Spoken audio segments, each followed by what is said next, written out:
Welcome back to Learning Spanish with Mr. A. So what you have here on the board is a continuation of the past participle in Spanish, okay? So, what I'm going to show you here is what happens when you have an irregular past participle. Now, the previous video emphasized the regular past participle, and we saw that when you have an AR verb in Spanish, okay, well, basically the AR is going to be replaced by ado. Whenever you have an ER or IR verb, it's going to be replaced by ido. That is when you deal with the regular form of the past participle in Spanish, okay? As a recap, the past participle is when you add ed, okay, to the verb in English, right? That translates in Spanish as ado or ido, depending on your infinitive. If your infinitive is an AR verb, you replace the AR with the ado. If it's an ER verb or an IR verb, you then replace the ER or the IR, okay, with ido. Now, what we got here is a whole different situation, okay? So basically, what I wrote down here as a golden rule is this. The past participle in Spanish changes from its regular forms, ado, ido, okay, to its irregular forms. So you're gonna ask me, what's that?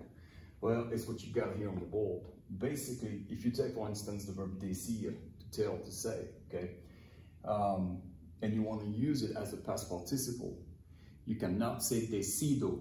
You would like to take the verb decir with the IR ending, drop the IR, and replace it with the ido, because that's really how you do it, right? But with this verb in particular, and any one of those verbs that you see here, you cannot do that.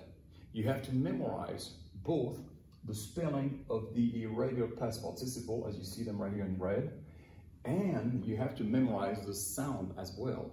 Now, like that, when you look at it, it may sound like it's an easy deal, easy breezy, but it's not, because what's going to happen here is, for the sake of Spanish too, you'll be using the past participle, okay, within the present perfect, okay? Now, it won't be a big deal as long as you remember those irregular forms. It would be a huge deal if you fail to remember them in the long run. Because let's say you keep up with Spanish and you keep up with the perfect tenses, you will see that they will hunt you down until you have them in your head. So you have to memorize them, okay? Why? Because they're irregular. So what is a past participle, an irregular past participle in Spanish? Well, it's any one of those verbs that you see here. All right, so let's start with the first one here, abrir, which means to open. So what you're trying to say here, you want to say opened with an ed, and in Spanish it's going to be abierto. Yeah, repeat to me, abierto. Okay, right. Look at the second one. Decir, to tell, to say, is going to be dicho. All right. Look at the next one. Descubrir, descubrir is going to be irregular as well. Descubierto. You see, you're not simply adding the ido to the IR endings here. You are completely changing the stem of your past participle here. And you end up with the spelling you see on the board right here. So very important that you remember that. All right, to resolve, okay, resolver. Repeat me, resolver, resolver, resolver. Right. Well, the past participle resolved is going to be resuelto, resuelto. Get it? All right, the next one is hacer, to make, to do. So what you're saying here, it's gonna be, you can say made, you're gonna say made, okay? That's your irregular form here. Well, that's going to be in Spanish. What you're gonna have in Spanish is hecho. Remember that in Spanish, the H is silent. So you're not gonna say, cho, cho, you're not gonna do that, don't do that. Okay, that's not good. You're gonna say hecho, hecho. Okay, here you have the H showing up with the sound here because you have the C right before it. So cha, you get the cha sound, cha, right? So that's okay. But generally speaking, in Spanish, your H is going to be silent. Okay, hecho. Okay, all right. Ir, to go. All right, is going to be, come on, ido. Okay, ido. Ser, to be, is going to be sido. All right, sido. You got it. Okay, let's carry on with the list here. You have romper, romper, which is to break.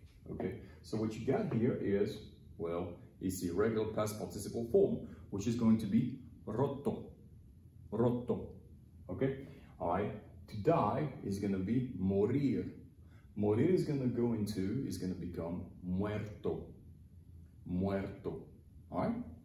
Okay, that's, again, your past participle. They're all irregular and they're all, they can be an aggravation as you move on in Spanish, because if you fail to remember them, they will play tricks on you. And when you write an essay or when you speak, simply when you speak, you may mess it up without realizing it. I used to do that in my first years in Spanish, and well, you get used to it. It's a practice thing, okay? You always, always go with the practice here. So now what you got here, poner, to put, okay? Well, that's going to be puesto, right? Puesto. Now to suppose, right, it's going to be suponer, right? So like poner, you're going to keep the same stem that you got here, but you're going to add the SU to it, and it's going to become supuesto, supuesto, supuesto. There you go. All right, there to see is going to be visto, okay? I have seen it, yo lo he visto, okay? All right, so you're not going to say vido, you're going to say visto. You remember, those are the irregular spelling that you must go with those verbs when used as a past participle. All right, the next one is volver, okay? Okay, to go back as a human body, you for instance. And that's going to be vuelto, all right? Vuelto. I have gone back there, yo he vuelto allá, or ahí, right? Okay, devolver. Devolver is when you return an item. So the past participle of devolver is going to be devuelto, devuelto, right? There's another one that I added right here. It's to maintain, mantener, okay? Mantener, to stay healthy, mantener sano, okay?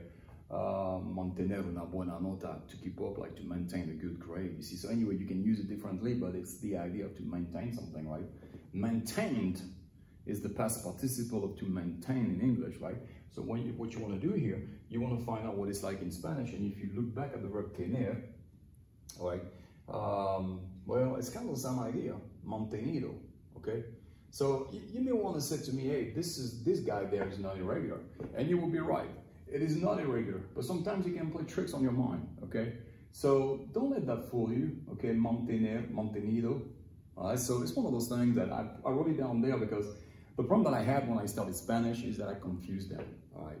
And you can see here how easily you can get confused with those guys, right? But if you look carefully, check it out carefully. If you look at the list that you got here, with the exception of, well, you got the dicho, the H right there, HO, you got the ido, sido, okay? You look at them, they all end with the TO for the most part, right? All right, so you gotta get used to that concept. It's a sound that you get used to, and once you're used to it, it makes your life a lot easier. So look what I did here. I wrote down an example for you, all right? I wrote down a sentence, of course, in Spanish. Francisco's piñata is broken. Francisco's piñata is broken. That is going to be, la piñata de Francisco está rota. So what I did here, okay, I used the verb romper as a past participle, but I made sure that I used it, okay, in its irregular form. I didn't say rompido. I did not say Francisco's piñata, la piñata de Francisco está rompida, excuse me. I say rota. And why, again, why do I have an A ending right here? Well, because piñata happens to be feminine, you see? All right, let me get the, well, I don't have it here, but I guess I got the blue one here. So here's the deal. All right, piñata ends with an A. So you may want to say, okay, I know it's feminine because it ends with an A. Not always though. You could say el policía, it would still end with the A and it would be masculine, la policía. So what the attention here needs to be brought to the definite article here, la. If it's feminine, it's going to say la chica, la. If it's masculine, it's going to say el chico, right? So if you really want to find out the true gender of a noun, you need to look right here, all right? You need to look at either with the definite article or the indefinite. They will tell you exactly what you're dealing with, okay? So of course, what you're having here, what you're dealing with here is romper, which has to end with the A. So you take your roto, you replace the O with the A. Why? Because piñata happens to be feminine. You follow me? So this is the past participle, all right, used as an adjective, like we've been doing over the last two videos. However, in this particular case here, you're using the irregular spelling because it is irregular. So yeah, you have to remember it. You have to memorize it, okay? I'll be honest with you, I taught advanced Spanish classes before, and I remember my guys, they were struggling with those guys. They were struggling very badly with the irregular past participles. So write them down, you know, practice them until they become like a reflex. When you see it, say, oh, I know what that is, okay? All right, well, you know, I'm going to keep up with my next video, which will be about the present perfect, okay? And that will pretty much be the continuation of what you got here, all right? Okay? Now, thank you so much for watching this video, and I will see you in the next one. Hasta luego.